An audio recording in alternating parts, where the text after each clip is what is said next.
우리 정치의 한달 앞을 내다봅니다. 오늘은 월간 조응천 시간입니다. 더불어민주당 조응천 의원 어서 오십시오. 안녕하세요. 조응천입니다. 한 달 만에 오셨는데 그 사이에 정말 1년치 뉴스 다 나온 것 같이 바쁘게 돌아가는 요즘입니다. 예. 우선 민주당 현안부터 얘기를 좀 해볼게요. 이재명 후보의 욕설이 담긴 통화 녹취록 어떻게 조 의원님은 들어보셨어요? 예, 좀 들었는데 남의 집 그 불행한 가족사 들여다보는 게 참 고통스럽죠. 그렇지만 대선 후보기 때문에 이것도 넓은 의미의 검증이라고 생각하면서 들어봤습니다. 이 녹취록의 파장은 어떻게 보십니까? 저는 그동안에 부분적으로 공개된 녹취록을 좀 듣다가 이번에 전체를 한번 통으로 들어봤는데 오히려 전체 공개된 게 잘 됐다라고 생각합니다. 왜냐하면 그 부분으로 나온 것보다 네. 자초지종이 쫙 다 내용에 있거든요. 2014년도에 이재명 후보가 시장 재선 나오기 전에 그 가족들이 쓴 호소문이라는 게 있습니다. 예. 그게 보면 참 구구절절하게 그때도 이 녹취록 이 통화 내용이 문제가 됐었는데 왜 이렇게 됐느냐라는 것이 자세히 나와 있어요. 정말 우리 가족사를 가지고 더 이상 정치에 이용해 먹지 마라 부탁드린다라고 하면서 쓰는 호소문이 있는데 그게 이해가 되더라고요. 오히려 이해가 됐다. 예, 그리고 듣다 보니까 만약에 빙의가 돼가지고 제가 이재명이었다면 우리 엄마한테 우리 형이 저랬다면 나는 어땠을까 그때. 근데 장영하 변호사는 이 욕설이 있고 나서 한 달 뒤에 폭행 사건은 있었다. 이 순서가 뒤바뀌었다 이러시더라고요. 그분이 이 집안 가족이 아니지 않습니까? 예. 그 사이에 구체적인 뭔 일이 있었는지 뭘 어떻게 아신다고 그걸 그렇게 얘기하세요? 그분은 이미 2010년도 전부터 거의 그림자처럼 따라다니면서 계속 기자회견, 고소고발, 또 책도 내고 하면서 이재명의 네거티브로 지금 10여 년을 지낸 분이거든요. 그러니까 저는 그렇게 추진할 바가 없다고 생각합니다.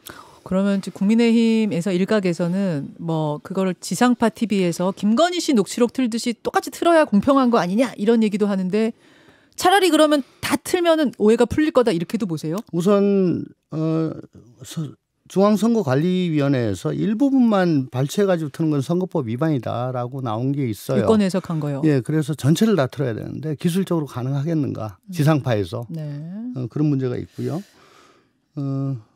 글쎄요. 다 틀면은 저 같은 느낌 가질 사람이 많을 겁니다. 그럼 검증 차원이라면 사실 이게 사적 통화 내용 아니겠습니까? 이것이나 김건희 씨 녹취록이나 검증 차원에서는 다 공개하고 국민들 듣고 판단해야 된다 이쪽이십니까? 근데 저는 차원이 좀 다르다고 봐요. 이거는 가족 간의 통화잖아요. 네. 가족 간의 통화는 앵커께서도 그러시지만 이거 밖으로 나와서 전 국민이 알 수 있도록 공개된다는 생각을 하지 않을 겁니다.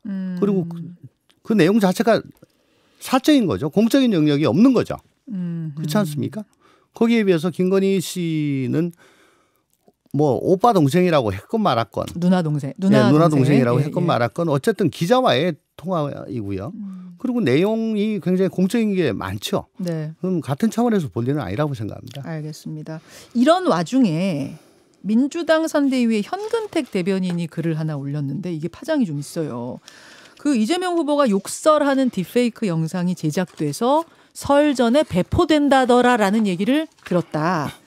누가 제작을 했느냐? 소위 문파라고 불리는 이 친문 강성 지지층이 욕설 영상을 조작해갖고 배포할 거다라고 열린공감TV가 그런 제보를 받았다라고 현 대변인이 말씀을 하세요. 이거 사실관계 좀 파악하고 계십니까?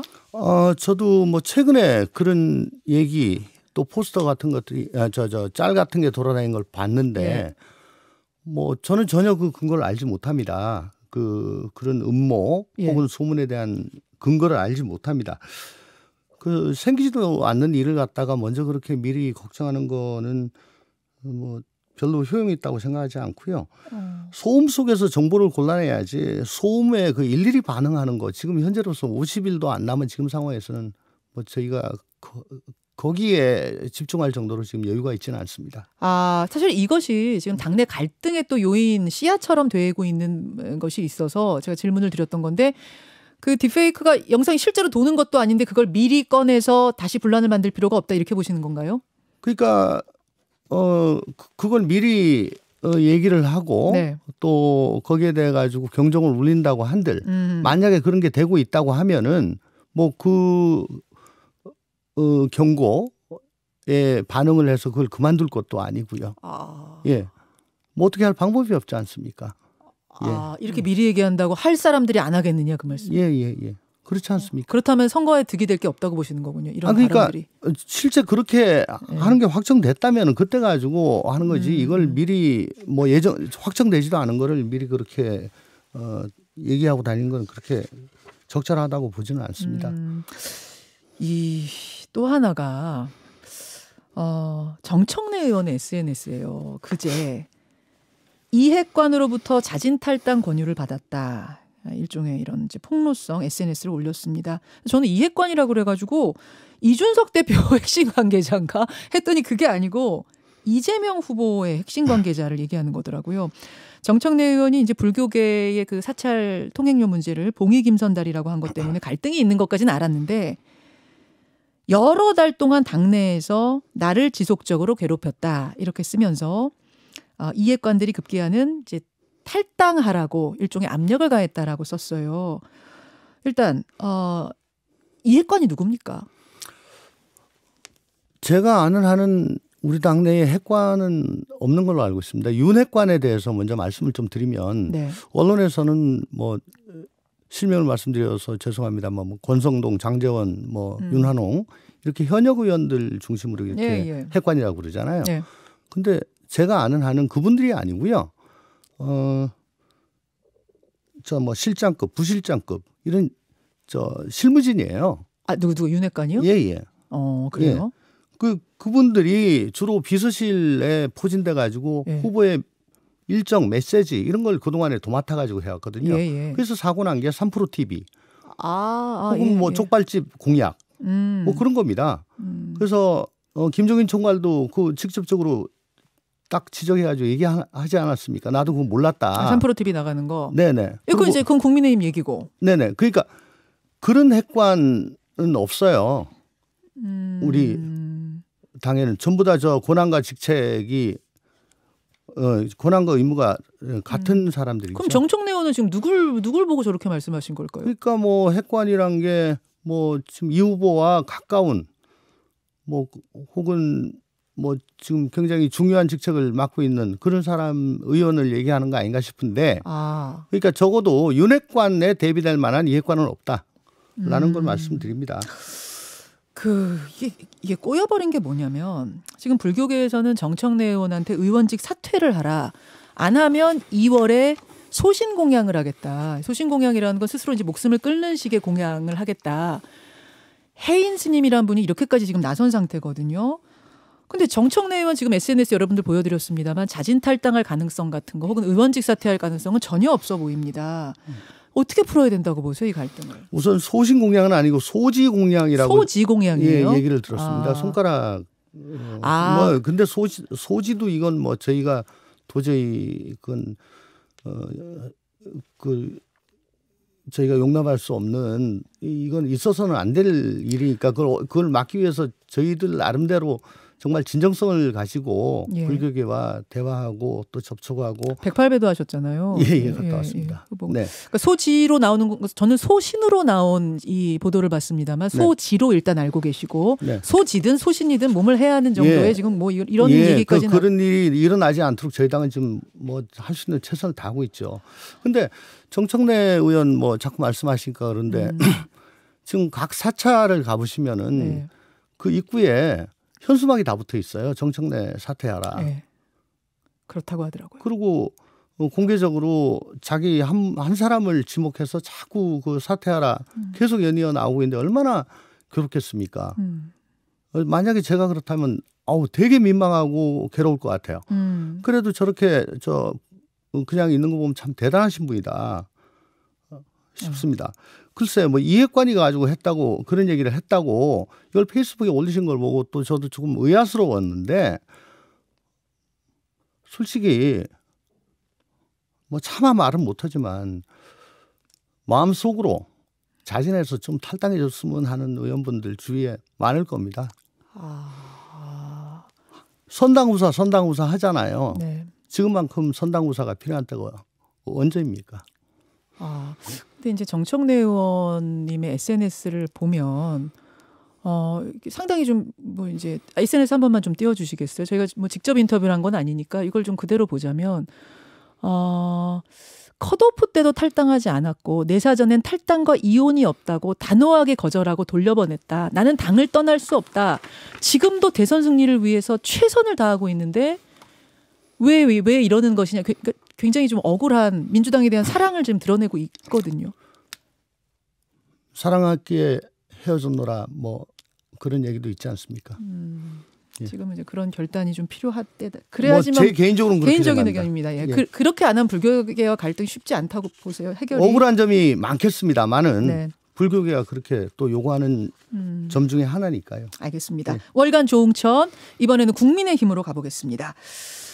지금 국민의힘은 이제 김건희 씨 녹취록에서부터 비롯돼서 이제 도사 이야기, 건진법사 얘기까지 이렇게 쭉 좀 이어지고 있는데 일단 건진법사라는 지금 국민의힘에서는 진짜 스님이라고 하고 또 아니라고는 무속인이다라는 얘기도 나오고 뭐 이럽니다만 이분이 국민의힘 캠프에서 활동한다는 사실이 이 보도가 된 뒤에 그 본부를 아예 해체해버린 상태예요.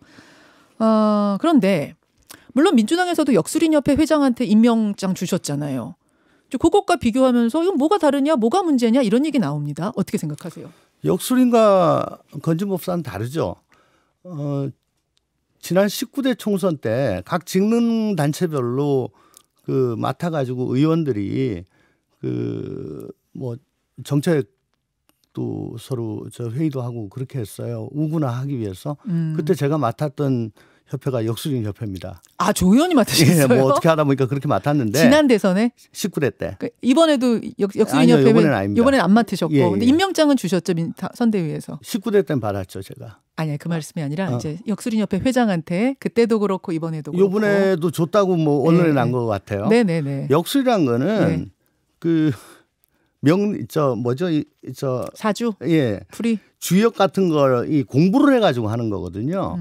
그 확률 게임입니다. 확률 게임. 또 관상도 다 이 확률 게임이에요. 예. 일종의 과학입니다. 과학. 뭐 이거는 아니 뭐 조응천 의원 생각이시니까 예. 아니 제가 그걸 했다니까요. 예. 근데 무속이란 거는 이제 주로 접신을 하죠. 신내림을 받아서 뭔가 도구를 가지고 뭐 쌀이라든가 방울이라든가 뭐 누구를 또 뭐 재단에 바친다든가 그때 접신을 해서 그 신이 얘기한 대로 하는 거니까 차원이 이건 다른 얘기입니다. 역술과 무속을 일단은 다르다라는 말씀이신 거고, 그러면 그 건진법사라는 분이 뭐 자기가 자발적으로 이제 자원봉사 하겠습니다 오면 오는 사람을 뭐 막지는 못할 텐데 어느 캠프도 그 정도가 아니라 더 적극적으로 많이 개입해서 활동했다고 알고 계시는 거예요? 네, 뭐 제가 알고 있기로는 네트워크 본부의 창립을 주도적으로 하셨던 분으로 그렇게 얘기를 들었습니다. 그리고 그 건진법사와 관련된 분들이 그 안에서 중추적인 역할을 하고 계셨고, 건진법사의 뭐 처남 되시는 분이 윤 후보를 수행했다. 그리고 건진법사의 따님 되시는 분이 SNS 팀에서 일을 했다. 뭐 그런 얘기도 있고요. 또 그 일광조계종 관련된 재단이 연민재단이라고 있는데, 예. 그러니까 그 건진법사가 만든 재단, 건진법사가 소속된 종파에서 만든 재단, 네. 예, 그 재단과 또 국민의힘과 직간접적으로 연관되는 분들이 꽤 있다. 그거는 무슨 말씀이시죠? 그러니까 뭐 어저께 CBS에서 한무경 의원이 거기다가 1억 원 출연했다는 그거 말씀하시고 한무경 의원은 본인은 뭐 모르겠다고 그렇게 하셨습니다만 말씀하시겠습니다. 그 한무경 의원 건 외에도 더 있다고 혹시 파악을 하셨어요? 뭐 아마 CBS가 이단 문제에 대해서는 굉장히 좀 민감하지 않습니까? 계속 취재하시는 걸로 저는 또 알고 있습니다. 조금 더 그 얘기 알고 계시는 대로 좀 얘기를 해주시죠. 아니 뭐 건진법사와 관련된 부분들 혹시 취재하신 게 있다면 알고 계시는 게 있다면. 뭐 말은 많습니다. 굉장히 많습니다. 그리고 드릴 말씀도 굉장히 많은데 제가 뭐 그래도 제가 제 눈으로 확인되지 아니한 얘기를 이 공중파를 통해서 이렇게 함부로 말씀드린 건 알겠습니다. 알겠습니다. 아까 뭐 이준석 대표한테도 제가 이 질문했어요. 그런데 이준석 대표는 김건희 씨랑 자꾸 엮으려고 그러는데 김건희 씨가 추천한 사람이 아니고 그 이제 이른바 윤핵관이라고 하는 그 측근 의원 중에 한 분이 추천한 인사다. 그거는 아니고요. 제가 알고 있기로는 2013 지금으로부터 거의 한 10년 전부터 김건희 씨와 연을 맺어왔던 그런 분으로 알고 있습니다. 제가 알고 있기로. 그럼 추천 과정에도 김건희 씨가 개입한 걸로 알고 계세요? 그리고 그 시경에 그때쯤 우리 윤 후보와도 자연스럽게 같이 알게 됐던 걸로 그렇게 알고 있습니다. 알겠습니다. 이것도 이제 아시는 데까지 말씀을 하신 거고요. 얘기할 수 있는 만큼만 얘기를 드립니다. 알겠습니다. 자. 지금 이제 판세 분석을 좀 해봐야 될 것 같은데 48일 남았죠. 이제 48일 대선까지 흐름을 어떻게 보시고 변수는 뭐라고 보십니까? 뭐 말씀드리겠습니다. 지금까지 이런 대선은 없었다. 저도 동의. 그 부분 동의. 극한 직업이죠? 극해요 이번에. 영화 극한 직업 비슷하게 극한 대선이에요. 뭐 이 예측이 지금 안 맞습니다. 그리고 변수가 될 수 없는 게 변수가 되고 상수였던 게 변수가 되고. 그렇죠. 이 아래 위가 뒤바뀐 대선입니다. 맞아요. 모르겠어요. 진짜 한치 앞을 모르겠어요. 이번에. 그래서 판세 어떻게 예측하느냐? 좀 가르쳐 주십시오. 잘 모르겠습니다. 아니 월간에 나오신 분이 예측을 하셔야지 저한테 예측을 맡기시면 어떡합니까? 앞으로 몇 번 더 엎치락뒤치락 할 겁니다. 최대 변수는 그래도 뭐라고 보세요? 지금 보이는 것 중에? 지금 토론도 큰 변수 될 것 같지도 않고요. 그래요? 이미 이재명 후보가 토론에서 월등한 기량을 보일 것이다. 윤 후보는 그보다 좀 못할 것이다. 이미 반영이 돼 있는 것 같아요. 워낙 또 경험 많은 이 후보가 더 잘할 거라는 게 반영돼 있기 때문에 토론은 변수가 안 될 거다. 크게 변수 안 될 것 같아요. 민주당 분이 이러시니까 색다르네요. 지금까지의 대선은 이절합니다. 알겠습니다. 참 곤란해하시는 게 느껴져서 여기까지만 하죠. 오늘 월간 조홍천 의원님 고맙습니다. 고맙습니다. 김현정의 뉴스쇼는 청취자 여러분의 참여로 이루어집니다. 트위터, 페이스북, 레인보우 게시판, 그리고 단문 50원, 장문 100원의 유료 문자 샵 1212, 우물정 1212 통해 참여하실 수 있습니다. 김현정의 뉴스쇼, 여러분과 함께 만듭니다.